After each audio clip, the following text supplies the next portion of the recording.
ont tendance à dégénérer, quels que soient les organisateurs ou les causes? Ça peut être un peu ça, mais je pense surtout que dans chacune des manifestations, maintenant, on a des éléments les plus radicaux et ceux qui tirent chacune des manifestations vers ce qu'il y a de plus bas dans l'instinct de chaque humain. Moi, je reviendrai sur un propos qui a été dit sur comprendre l'émotion des Kurdes. Moi, je pense qu'il ne faut pas comprendre. Parce qu'en fait, ce sont des gens qui ont été accueillis en France. Et donc, il y en a marre de gens qui sont accueillis, qui sont bien traités, qui sont nourris, logés, à qui on a donné un asile politique et qui viendraient dire que l'État français ne se comporte pas bien ou quoi que ce soit. Bah, si l'État français ne se comporte pas bien, allez demander l'asile politique autre part.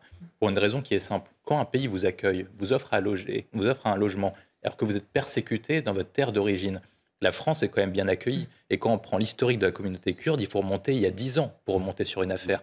Et quand vous avez que 2 affaires en 10 ans, je veux dire avec les débordoirs de la justice qu'on a actuellement et les problèmes de la défaillance de l'État régalien, on peut se dire que c'est quand même malgré tout peu. Donc on ne peut pas parler de communauté persécutée, surtout que les Français, dans la très grande majorité, ont une bonne opinion des Kurdes en raison de leur rôle vis-à-vis de Daesh notamment. Et ensuite après, on peut revenir sur le moment où la France a abandonné les Kurdes en Turquie. Mais à ce moment-là, il faut plutôt se tourner vers l'Allemagne qui a fait un pacte avec la Turquie et les États-Unis.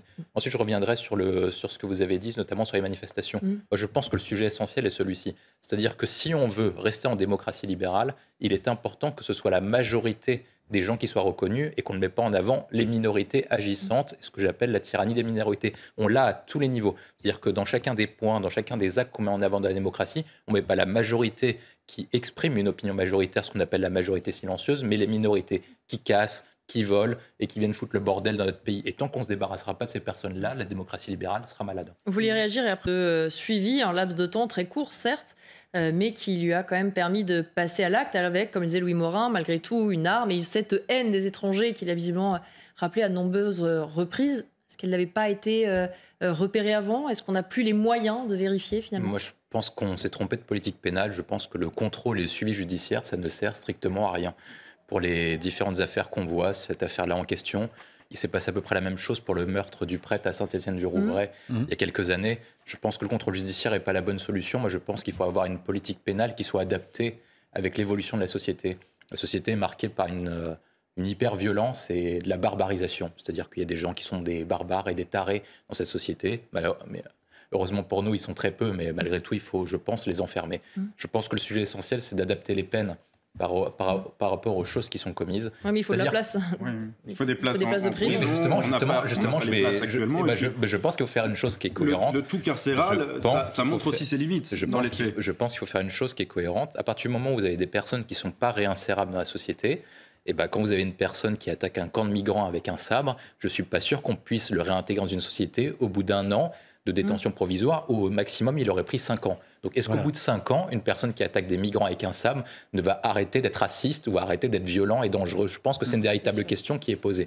Le deuxième point qui est posé, c'est la question de l'accumulation des peines. C'est-à-dire que quand vous avez une personne comme ça qui attaque un camp de migrants avec un sabre, je pense que plutôt que de raisonner en globalité, il faudra additionner les peines, additionner la question du racisme, additionner la question de la tentative d'homicide. Et dans ce cas-là, au lieu d'avoir 5 ans possibles pour cette personne, il risquerait, comme aux États-Unis, d'avoir entre 75 et 125 ans, ce qui nous permet aux Français d'être protégés, d'avoir ces personnes hors d'état de nuire. Sandra Buisson, pour plus de temps à remplir des dossiers que sur le terrain, William Tell, ça semble être du bon sens. Et pourtant, année après année, on nous dit qu'il faut débureaucratiser, etc. Mais ce sont toujours les mêmes revendications. De toute façon, on promet la débureaucratisation de la France, je crois, depuis le milieu des années 2000 avec le New Management Public. Donc ça fait un tas d'années. Je pense que pour débureaucratiser, il faut avoir un système qui est cohérent. On ne peut pas avoir un système qui est organisé à court terme et sur l'émotion, et donc qui appelle à une nouvelle loi, et en même temps promettre la débureaucratisation. Ce n'est pas possible, parce qu'en fait, à chaque fois qu'on fait une loi à chacun des faits divers, ce n'est pas possible et ce n'est pas assez cohérent. Je pense qu'il y a un deuxième point qui est intéressant, c'est qu'on a la volonté à avoir un État interventionniste qui a vocation à tout normer et à tout gérer dans le quotidien, jusqu'à la caricature de différencier commerce essentiel et commerce non essentiel. On se rappelle malheureusement de la crise sanitaire. Et ensuite, après, moi, il y a un point pour revenir sur les médecins libéraux. On comprend ce qu'ils font, mais ils ne peuvent pas avoir le beurre et l'argent du beurre. Ils ne peuvent pas avoir une augmentation des revalorisations de leurs prestations et en même temps garder un système corporatiste et fermé et protégé. C'est-à-dire qu'il faut qu'ils choisissent. S'ils veulent revaloriser leurs consultations, dans ce cas-là, on ouvre la profession comme l'avait proposé Emmanuel Macron, et dans ce cas-là, on dérégule complètement le système et on dit tous les médecins, peuvent venir, mais dans ce cas-là, vous choisissez, vous fixez vos propres normes. Mais ils ne veulent pas avoir à la fois fixer leurs propres honoraires et en même temps rester en système protégé. Sinon, ils ressembleraient étrangement à un épisode connu comme à la SNCF où ils ont un système protégé en même temps ils ont moins des augmentations. Ça devient géniaux quand même, ils sont géniaux. Nous, on a mené une comparaison des politiques publiques. Quand vous regardez l'optimum, ce qu'on appelle l'OCDE, l'optimum des dépenses, la France dépense un maximum par habitant pour sa santé. On bat des records monumentaux, notamment qui sont impactés pour les chefs d'entreprise en termes de charges sociales et de charges patronales. On dépense à peu près l'équivalent de 13% de notre PIB sur l'hôpital. Alors maintenant, pourquoi est-ce que ça ne marche pas? Parce que quand vous regardez le niveau de dépenses, on dépense à peu près autant que les Allemands. Par contre, les médecins sont moins bien payés. Les personnels soignants sont moins bien payés. Tout simplement parce qu'en fait, une grande partie de l'argent est payée en infrastructure pour une simple et bonne raison. C'est qu'en fait, chacun des petits villages et chacune des petites villes ne veut pas fusionner les hôpitaux et chacune des villes veut conserver son petit hôpital. Et tant qu'on voudra garder un système comme ça, et c'est la même chose au niveau de l'éducation nationale, auquel on ne veut pas fusionner les écoles, etc., eh ben on n'y arrivera pas tant qu'on ne fera pas la concentration de moyens. Parce que le seul système qui est viable, et tous les professionnels qui travaillent sur cette question vous le diront, le seul système qui est viable, c'est de fusionner les grandes structures pour avoir des structures spécialisées et pour que les gens se regroupent en termes de spécialité. Oui, mais vous les éloignez aussi. Et les éloigner. Et c'est le seul moyen, parce qu'en fait, sinon, il faut dire aux Français qu'il faut payer beaucoup plus d'impôts. Et si vous voulez avoir un service qui est viable, on ne parle pas de quelques milliards, on parle de 50, 70, 80 milliards pour garder le système viable. Maintenant, vous allez expliquer aux Français en période de crise, en période d'inflation, qu'il faut payer 80 milliards d'impôts supplémentaires. Ils vont dire, c'est pas possible, c'est quelqu'un d'autre qui va payer. Moi, je pense que le système doit être organisé comme ça. C'est-à-dire qu'il faut organiser en première ligne la médecine de ville. Et donc, du coup, il faut libérer la profession des médecins et donc casser le numerus clausus pour permettre à tout le monde de rentrer dedans et de permettre d'avoir des vrais médecins libéraux et pas des médecins libéraux protégés corporatistes par la nation. Et ensuite, en dernière ligne, d'avoir l'hôpital, mais des hôpitaux spécialisés, ce qui suppose une offre de transport qui soit adéquate pour les personnes qui ne peuvent pas se déplacer. Et quand vous avez ce système-là, on aura un système qui sera maximisé à chacun des points. Les personnels soignants seront mieux rémunérés, ils seront plus valorisés et en plus, ils seront dans des centres d'exception auxquels ils seront reconnus dans le monde entier, comme ce qu'on a dans certains coins de la capitale. Et ça vous permet d'être valorisé, d'avoir du prestige et de redonner du sens à la profession et d'être mieux payé. On ne peut pas lutter. Les gens agissent de manière rationnelle, même quand ils agissent contre la loi. Et moi, je pense que le seul moyen, c'est que ça leur coûte plus cher que ce que ça leur rapporte. Donc, tant que vous ne rendez pas le système non attractif, vous n'y arriverez pas. Je pense qu'il y a 2 points essentiels. Le premier, c'est de déclarer le fait qu'on ne veut plus de trafic de drogue et on ne veut plus de drogue en France. Ça, c'est le premier point. Le deuxième point, c'est de mener une politique. Mais justement, on va y arriver. On va y arriver sur comment on mène des choses cohérentes. Moi, je pense que dans des modèles de quartier, vous avez un modèle alternatif et contre-républicain qui s'organise, organisé soit par la loi des gangs, soit par la loi des grands frères. Et pour ce système-là, il faut baser sur un triptyque en 3 étapes. La première, c'est de déclarer l'état d'urgence au niveau local. Ça veut dire que vous faites comme ce qu'avait fait François Hollande le soir des attentats du 13 novembre, qui lui avait permis de saisir en un week-end entre 5 000 et 10 000 armes et d'emprisonner un tas de types. Donc vous déclarez l'état d'urgence et vous appelez ce que j'appelle la reconquête. C'est-à-dire que les policiers vont au-delà du droit commun, comme ce qu'ils ont fait le soir du 13 novembre, et ensuite, après, ils déblaient tout.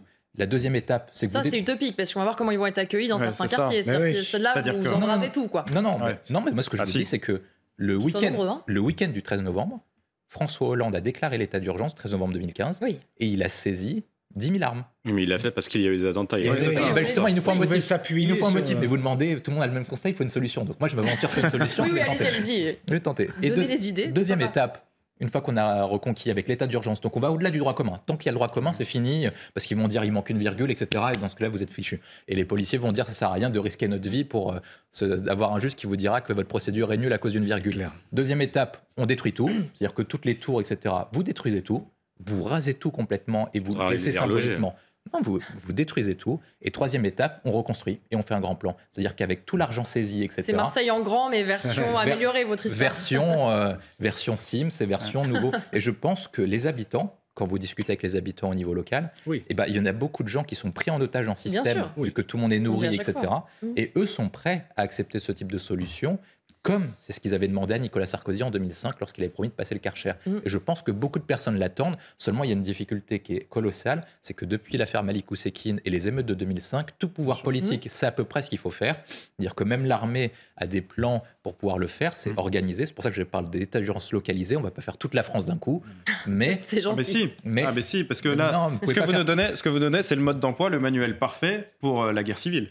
La réalité, c'est que lorsqu'on s'attaque de reconquête du territoire français. Mais on doit se sentir attaqué ou exclu. Parce que l'argument aussi de certains, c'est de dire si vous rentrez dans une mairie en étant d'une autre religion ou non-croyant, la crèche peut vous agacer, vous irriter. Moi, justement, je peux en parler. Vous avez bien fait de me poser la question. Mais je le savais. Je suis comme Jean Garrigue, je suis laïcard et je ne suis pas croyant. Et moi, ça me choque pas. Ça me choque pas parce qu'en fait, la fête de Noël, et dans les traditions françaises, c'est un jour férié.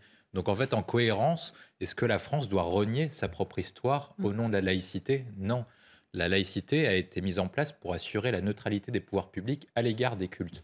C'est ça. Donc, c'est pour séparer l'Église de l'État. Et après, il y avait un autre point, c'était que la République voulait se débarrasser de l'influence catholique aussi dans le pouvoir politique. Et est-ce que c'est le cas, notamment en faisant cette affiche ? Moi, je pense que oui. Et donc, la difficulté qu'on a, mais on a la même difficulté cet été avec le Burkini notamment, c'est qu'en fait, la loi de 1905 a été créée sous prétexte de séparer l'Église et l'État, mais avec le véritable objectif de dégager l'Église catholique de l'influence des pouvoirs politiques et publics. C'est ça le point. Et en fait, aujourd'hui, on en tire comme un principe fondamental de la République, alors que les Républicains voulaient juste assurer la domination de la Troisième République à l'époque. Et je pense que le point essentiel est celui-ci. C'est-à-dire, est-ce que en fait, la loi de 1905 est adaptée au XXIe siècle ? Est-ce qu'il faut garder le principe de laïcité ? Oui. Mais est-ce qu'il faut réécrire la loi de 1905 pour l'adapter à notre époque et pour que les juges n'aient pas la maîtrise totale de l'interprétation de chacun des cas et dire que le burkini est autorisé dans certains endroits, interdit à Grenoble ou autorisé à Grenoble ou pas ? Je pense que c'est ça le point essentiel parce que de toute façon, chacun des points, et vous pourrez interroger 25 personnes, ils auront une définition différente du principe de laïcité. Mais tant qu'on ne réécrit pas le texte, on n'assure pas les principes, les fondamentaux, ce qui est autorisé, ce qui n'est pas autorisé, qu'est-ce qui relève de la tradition française et qu'est-ce qui relève du religieux, on aura des débats interminables qui cristallisera la société française. Une réaction rapide, chacun sert des efforts et tout le monde est logé à la même enseigne, William Tay. Moi je suis plutôt d'accord avec la mairie, c'est un contexte qui est particulier, on est à Saint-Denis, c'est une des villes les plus pauvres de France, les enfants souvent ne partent pas en vacances, c'est l'occasion pour eux d'avoir un moment festif et c'est à la mairie, si on respecte la décentralisation, de jouer et de voir au long de l'année sur quel moment et sur quelles activités elle active la sobriété énergétique et sur quoi elle ne l'active pas. Et donc, s'il faut rester cohérent et on a mis en place un État décentralisé, il faut laisser libre aux communes de faire ce qu'elles veulent et donc de dire quelles activités elles suppriment et quelles activités elles ne suppriment pas. Et je pense qu'ils vont supprimer d'autres activités pour garder la patinoire, surtout qu'il y a beaucoup d'enfants qui le font. C'est un endroit où les gens ne partent pas souvent en vacances, malheureusement, et donc ça leur permet d'avoir une activité au quotidien. Et je pense qu'ensuite, après, il y a un dernier point, sobriété énergétique, moi je suis contre. Je pense que c'est une erreur monumentale. Là, on est juste sur la patinoire. Ouais, mais je mettrai un point quand même. Je pense qu'Elisabeth Borne nous coule. Et sobriété énergétique, ça veut dire décroissance et déclassement de l'activité économique parce que la consommation énergétique est intimement liée à l'activité économique. Louis Morin, sur la patinoire, sur cette rattrape tout le monde, ce qui fait que cette période un petit peu enchantée des vacances de fin d'année, quand même, elle n'a pas le même goût cette année pour beaucoup de Français. Oui, j'ai senti, je ne sais pas si les gens autour de la table c'est la même chose, mais l'ambiance était un peu morose cette année. Et pourtant, les derniers Noël étaient difficiles avec le Covid, etc. Donc ça m'a particulièrement marqué en raison de l'inflation. Moi, j'ai le même affaire que Jean Garrigue. Ça m'est arrivé d'avoir 4 fois le même bouquin et je le garde en fait parce qu'il y a une dédicace en première page quand vous avez un cadeau. Et donc du coup, vous le gardez symboliquement. Mais après, moi, je peux me le permettre et je comprends les personnes qui sont obligées de le vendre. Et malheureusement, moi, je trouve ça triste parce qu'en fait, quand vous êtes obligé de sacrifier le symbolique à des fins matérielles, c'est que petit à petit, on peut se dire qu'une nation se perd et l'âme du peuple est en train de disparaître et je pense que c'est un véritable danger. D'où mon alerte sur la question de la politique menée par Elisabeth Borne. Je pense qu'en fait, tous les signaux qui sont donnés à destination de la population sont un précurseur de ce que j'appelle la décroissance. C'est-à-dire que vous incitez les gens à moins consommer, vous incitez les gens à être sobres énergétiquement, vous incitez les gens à faire moins de déplacements, etc. Donc on incite moins à la production, à l'activité économique. Et je pense qu'il faut complètement changer de ligne politique. Je pense qu'il faut repartir vers le haut plutôt que de faire un nivellement par le bas. Et c'est en faisant de la production, en innovant, en réinventant, en croyant à l'avenir qu'on sera plus fort et qu'on espérera un 2023 meilleur qu'un 2022. Et je pense que c'est cette ligne-là qui nous permettra de nous sauver et d'exploiter les meilleures forces des Français. Parce que, est-ce que la France va mal ? Oui. Mais est-ce que les Français sont encore capables d'innover, de conquérir, de croire ? Je le pense encore. Oui. Mais pour ça, il faut qu'ils soient guidés et dirigés dans le bon sens. Et malheureusement, je vais encore lui taper dessus, ce sera sans Elisabeth. On met souvent tous sur le Brexit. Le Brexit a créé un problème sur l'inflation parce que ça a créé une pénurie d'offres sur certains produits. Donc, sur certains produits spécifiques, ça a créé une inflation record, mais même avant la crise inflationniste, avant même pendant l'époque de crise sanitaire, de crise Covid. Donc tout n'est pas la faute du Brexit. Moi, je pense que le sujet essentiel, c'est que le pays n'est pas tenu depuis les deux départs d'Elisabeth II et de Boris Johnson. Boris Johnson avait des bourdes politiques incroyables, mais il avait une ligne politique qui était claire, notamment sur la crise sanitaire, sur la ligne économique, qu'on soit pour ou contre. Mais il avait en tout cas une trajectoire. Et je pense que le double départ qui était associé à l'arrivée de Charles III, plus ensuite après le bref passage de, j'ai oublié son nom, Liz Truss, et puis ensuite après de Rishi Sunak, en fait a contredit la ligne du Brexit. Et donc, du coup, le Royaume-Uni n'a plus une stratégie qui est cohérente parce que Boris Johnson avait une ligne politique, une ligne économique qui était cohérente avec celle du Brexit. Il voulait créer une sorte de Singapour au bord de l'Europe. Et à partir du moment où Rishi Sunak est plus européen que Boris Johnson et qui veut plus s'inscrire sur une trajectoire, il n'a pas les atouts et les manœuvres de sa ligne politique. Et je pense qu'en plus, il y a un dernier élément, c'est que quand on regarde les crises, notamment depuis 2008, on peut faire un comparatif des chutes et des augmentations de PIB, c'est que les pays anglo-saxons s'en sortent moins bien que nous dans les pics de crise.